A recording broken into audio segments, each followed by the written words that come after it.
again, everybody. I'm Rob Rosenthal with AskTheLawyers.com, and this is another episode of Ask the Lawyers. So today, we're going to talk about a danger that's actually more common than most of us may realize, talking about carbon monoxide poisoning.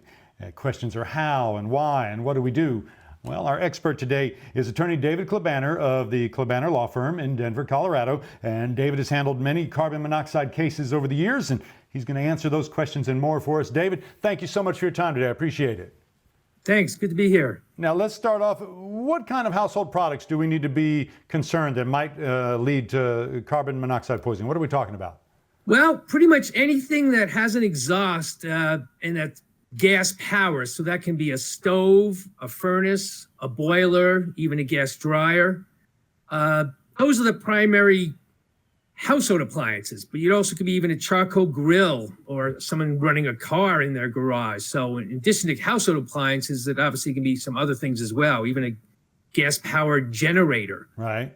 Those are things we really have to watch and be concerned about. Seems like in wintertime, space heaters in some parts of the country seem to be a problem too, right? Yes, definitely. That they can be very dangerous and in fact have been implicated in some very tragic circumstances with carbon monoxide poisoning. So give us a little science lesson. How does carbon monoxide poisoning happen from those appliances?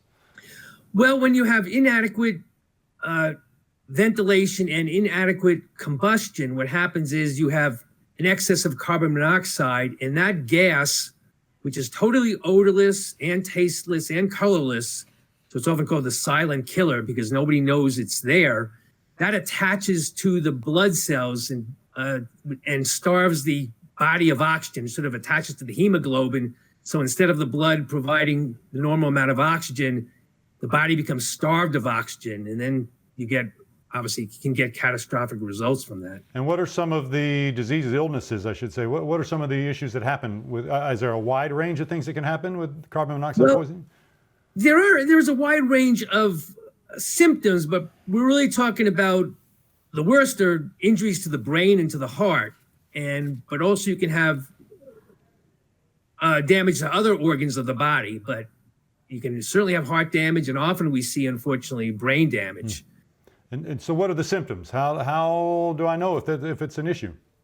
Good question. The problem with carbon monoxide poisoning is that the symptoms mimic things like the flu: nausea, dizziness, headaches, vomiting. Those are all classic symptoms of carbon monoxide poisoning. And unfortunately, they're also classic symptoms of just something like a flu or another kind of disease. So often people do not know that they're being affected by carbon monoxide. They think it's something else. And they may even go to a hospital, and the hospital will tell them, well, looks like you have the flu, and doesn't test them for carbon monoxide poisoning. So those are the kinds of things one has to be aware of. Headaches, I think I may have not mentioned, is another one. All things that you can get from other problems. So unfortunately, there are no real distinct markers. That's why it's so important to have detectors, carbon monoxide detectors, or to go to a hospital and specifically say, I'm a little concerned, I may have carbon monoxide poisoning. And there are fairly easy tests that can be done, but often hospitals will not do them unless they're really alerted to that possibility. Is there a certain segment of the population that seems to be more susceptible to this than others, or is it anybody?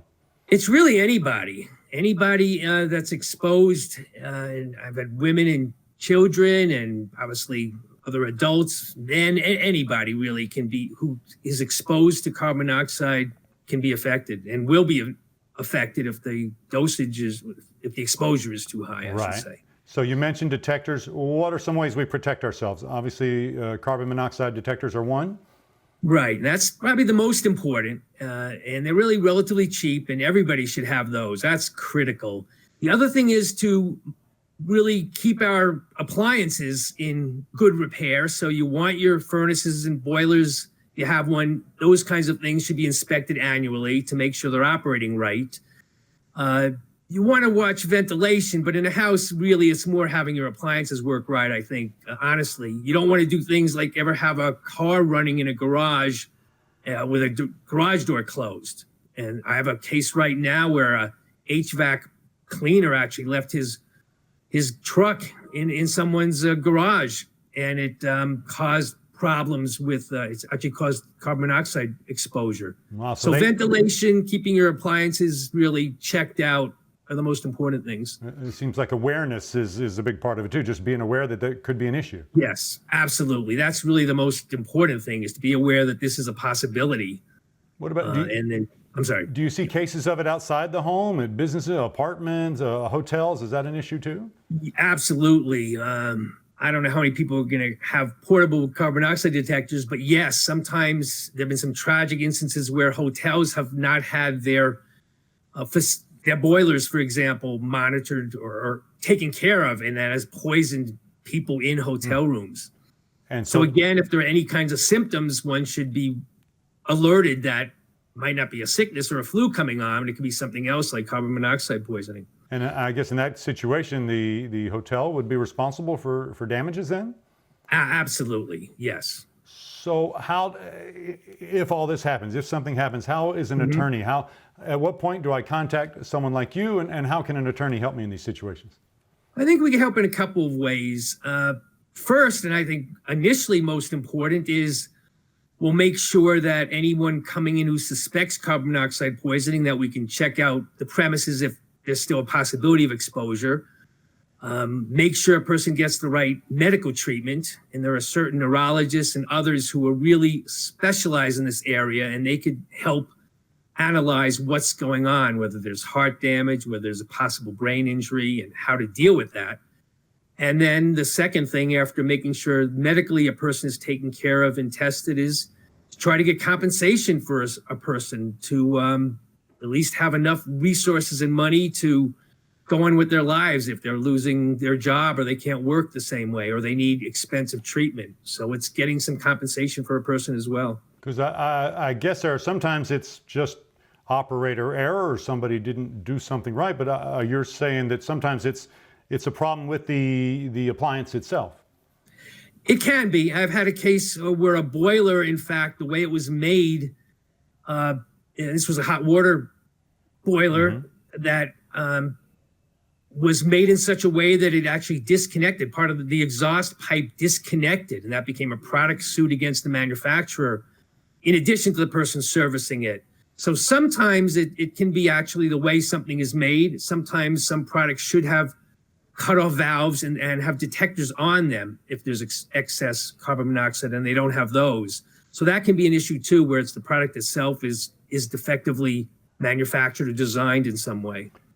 And is there, calling an attorney such as yourself in these cases, can you help with insurance claims and that sort of thing? Oh, yes, absolutely. Generally, there's going to be insurance for these kinds of injuries because usually there is something that went wrong. In other words, appliance was not serviced correctly, or there was not a detector. If it's an apartment building in Colorado, landlords need to have and are required to have carbon monoxide detectors now. So generally speaking, if there's something like that going on, there's an exposure, often anyway, someone did something wrong. And often it is not the homeowner, but the person who built the appliance or should be maintaining the appliance, or if it's a landlord of an apartment complex or even a house. Very helpful information today, David. I sure appreciate it. Hopefully we've helped some people. Thank you so much for your time. You're very welcome. Thank you. Ladies and gentlemen, my guest has been attorney David Klebanner of the Klebanner Law Firm in Denver. And David is available if you have experienced carbon monoxide poisoning. No matter where you live in the country, you can contact him. He can help you with your situation and offer and let you know what your legal options are. That'll do it for this episode of Ask the Lawyers. Please take a second to subscribe to our YouTube channel so you'll know when we have future episodes. Thanks for joining us today. I'm Rob Rosenthal for AskTheLawyers.com.